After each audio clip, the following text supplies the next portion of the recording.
Today's recipe brings the flavors of your favorite Asian restaurant to your own kitchen. Howard shows us how to make his secret tempura combo in the Mr. Food Test Kitchen. If you've ever wondered how restaurants make really good tempura, you know, the kind when the batter is so light and crispy, you can't seem to get enough of it, pay close attention because we're revealing how they do it. All we do is combine some biscuit mix with a bit of cayenne pepper, garlic powder, and salt. Then we'll add our secret ingredient, club soda. The bubbles in the soda make the batter nice and airy.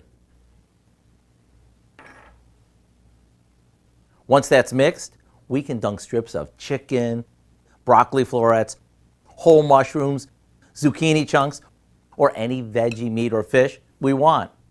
Once each piece is well coated, we'll carefully add one piece at a time to some hot oil. If you have a countertop deep fryer, this is a good time to take it out. Otherwise, a soup pot will do the trick.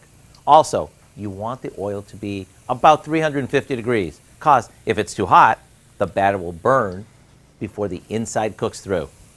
Once they're golden, remove them from the oil, drain them on paper towels, and repeat the process until everything is done. Just look at this breading, light yet crispy. Maybe serve these up with some plum or sweet and sour sauce and dunk away.